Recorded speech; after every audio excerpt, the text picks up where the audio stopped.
2024 के लोकसभा चुनाव की तिथियों की घोषणा हो चुकी है।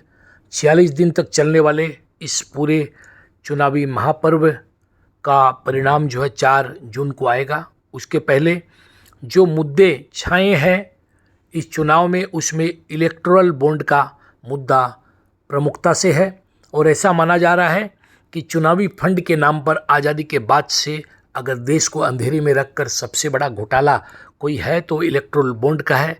ऐसा आरोप कम से कम विपक्ष की तरफ से लगाया जा रहा है। हालांकि विपक्ष को भी, विशेषकर तृणमूल कांग्रेस और कांग्रेस को भी इलेक्टोरल बॉन्ड के जरिए पैसे मिले हैं। यह बात अलग है कि भाजपा को इसमें सबसे अधिक 6,000 करोड़ रुपए से अधिक मिले हैं। ये सारा मामला उस समय प्रकाश में आया जब सुप्रीम कोर्ट ने चुनाव आयोग को इसे वेबसाइट पर डालने को कहा। एसबीआई को निर्देश दिया कि वे इलेक्टोरल बॉन्ड के डाटा जो है वो सार्वजनिक करें।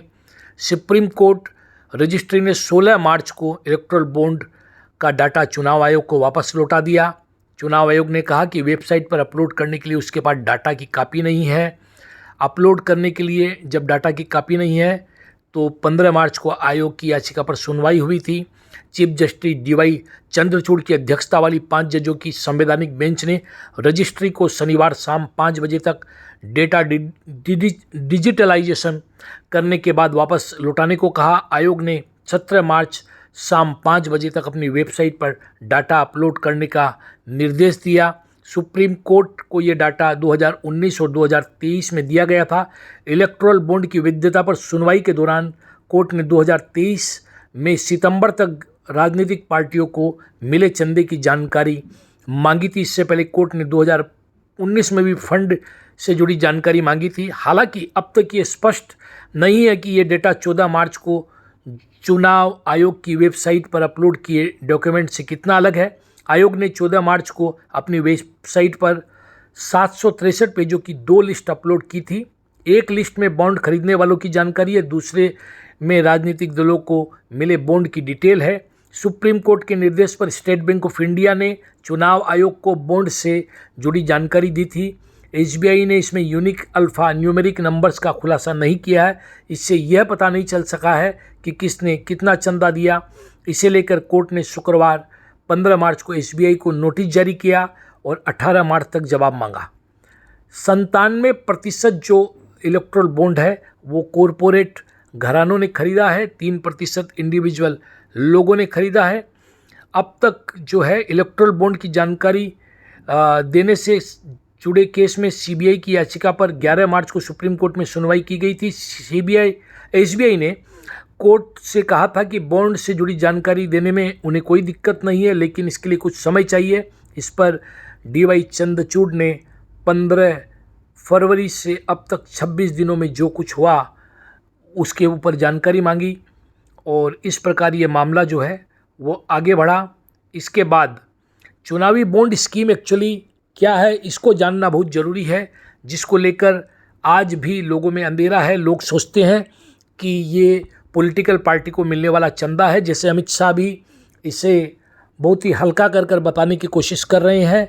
उन्होंने कल एक निजी चैनल को इंटरव्यू में इस सारी स्कीम में कहा कि बीजेपी को सांसदों की संख्या में पैसे मिले हैं, किंतु इन पैसों को कैसे लिया गया, कैसे दिया गया, इलेक्टोरल बॉन्ड में क्यों खुलासा नहीं हुआ। कुछ ऐसी कंपनियां हैं जिनकी आय से कई गुना अधिक, सैकड़ों गुना अधिक पैसे उन्होंने दान दिए हैं या चुनाव फंड के रूप में दिए हैं। हाँ, ये कैसे हो सकता है कि जिस कंपनी ने 5 करोड़ रुपए कमाए उसने 250 करोड़ रुपए के बॉन्ड खरीदे और राजनीतिक दल को दिए। ऐसे ही ईडी और सीबीआई आदि जांच से जुड़े मामले भी सामने आए हैं, जिन पर ये जांच चलाई गई थी उन लोगों ने भी बड़े पैमाने पर धन दिया है।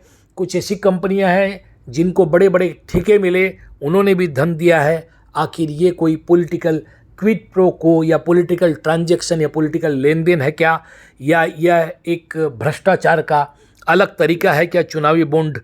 इस पर जानने के लिए चुनावी बॉन्ड स्कीम को जानना जरूरी है। चुनावी या इलेक्टोरल बॉन्ड की स्कीम 2017 में बजट में उस वक्त वित्त मंत्री अरुण जेटली ने पेश की थी। 2 जनवरी 2018 को केंद्र सरकार ने इसे नोटिफाई किया था। ये एक तरह का प्रोमिसरी नोट होता है, इसे बैंक नोट भी कहते हैं। कोई भी भारतीय या कंपनी इसको खरीद सकती है। इसके विवादों में आने का कारण ये था कि 2017 में अरुण जेटली ने पेश करते वक्त दावा किया था कि इससे राजनीतिक पार्टियों को मिलने वाली फंडिंग में, चुनाव व्यवस्था में पारदर्शिता आएगी, ब्लैक मनी पर अंकुश लगेगा। किंतु अब देखा जा रहा है कि सबसे ज़्यादा ब्लैक मनी इसी के जरिए आ रही है। वहीं विरोध करने वालों का कहना था कि इलेक्ट्रोल बॉन्ड खरीदने वालों की पहचान जाहिर नहीं की जाती है और इससे ये चुनाव में काले धन के इस्तेमाल का जरिया बन सकता है या बन गया है। बाद में योजना को 2017 में ही चुनौती दी गई, लेकिन सुनवाई 2019 में हुई। 12 अप्रैल 2019 को सुप्रीम कोर्ट ने सभी पॉलिटिकल पार्टियों को निर्देश दिया कि वे 30 मई 2019 तक एक लिफाफे में चुनावी बॉन्ड से जुड़ी सभी जानकारी आयोग को दे। हालांकि कोर्ट ने इस योजना पर कोई रोक नहीं लगाई। दिसंबर 2019 में याचिकाकर्ता association for democratic reforms ADR ने इस योजना पर रोक लगाने के लिए एक आवेदन किया।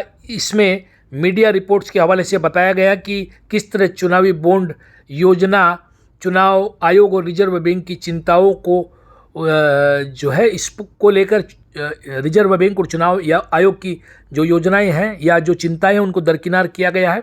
इलेक्ट्रोल बॉन्ड में बीजेपी को सबसे ज़्यादा 6,000 करोड़ रुपए मिले। किसने दिया किसी को पता नहीं। चुनाव आयोग ने 763 पेजों की 2 लिस्ट इसमें अपलोड की है और ये जो सारी स्कीम है इसमें इसके बाद तृणमूल कांग्रेस और तृणमूल कांग्रेस के बाद जो है सबसे ज़्यादा पैसा मिलने वाली पार्टी कांग्रेस है।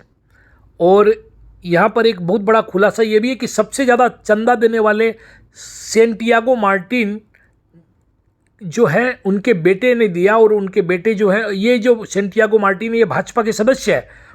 सबसे बड़ा चुनावी चंदा future gaming and hotel services ने दिया है। कंपनी सिक्किम, नागालैंड और पश्चिम बंगाल समेत पूरे देश में लॉटरी बेचती है। इसे लॉटरी किंग मार्टिन सेंटियागो चलाते हैं। उन्होंने 1368 करोड़ रुपए चंदे के दिए। 31 अक्टूबर 2020 से लेकर जनवरी 24 के बीच दिया है। सेंटियागो मार्टिन के बड़े भाई चार्ल्स जोन्स ने 2015 में भाजपा ज्वाइन की थी। मीडिया रिपोर्ट्स के मुताबिक कंपनी 10 साल से ईडी और आईटी डिपार्टमेंट के रडार पर है। दिसंबर 2021 में ईडी ने कंपनी की 19.6 करोड़ की प्रॉपर्टी अटैच की थी। 2019 में आईटी ने मार्टिन के देश भर के 70 ठिकानों पर छापा भी मारा था। कंपनी के खिलाफ लॉटरी रेगुलेशन एक्ट 1998 के तहत आईपीसी के कई मामले दर्ज है। कांग्रेस ने इलेक्ट्रोल बॉन्ड की स्कीम में भ्रष्टाचार के 4 कारण बताए। उन्होंने कहा कि जयराम रमेश जो है वो कहते हैं मेगा इंजीनियरिंग एंड इंफ्रा ने 800 करोड़ रुपए चंदे में दिए। अप्रैल 2023 में कंपनी ने 140 करोड़ रुपए डोनेट किए। ठीक इसके 1 महीने बाद 14,400 करोड़ रुपए का जो ठेका है वो कंपनी को मिला। इस प्रकार ऐसे कई जो है उन्होंने गिनाए हैं और कुल मिलाकर अगर देखा जाए तो ये एक बहुत बड़ा राजनीतिक घोटाला या एक काले धन को सफ़ेद करने का जरिया चुनावी बॉन्ड स्कीम बनी है। और इसके बाद जो है बहुत बड़ा विवाद पूरे देश में है। अब इस विवाद का कितना असर चुनाव पर पड़ेगा ये देखने की बात है। कोई भी इंडियन इसे खरीद सकता है और 15 दिन की वैलिडिटी इसके लिए दी गई थी कि 15 दिन के अंदर डोनर को बॉन्ड डोनेट करने के लिए 15 दिन के अंदर बॉन्ड पाने वाला राजनीतिक दल इसे चुनाव आयोग से वेरीफाई बैंक अकाउंट से केस करवा लेता था। नियमानुसार कोई भी भारतीय इसे खरीद सकता है। बॉन्ड खरीदने वाले की पहचान गुप्त रखी जाती है और यहीं पर सबसे बड़ा खेल है।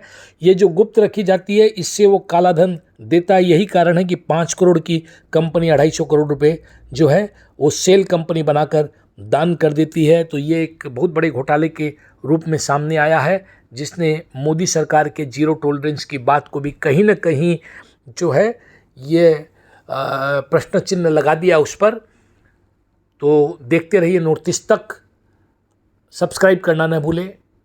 वंदे मातरम। भारत माता की जय। जय आया खोम।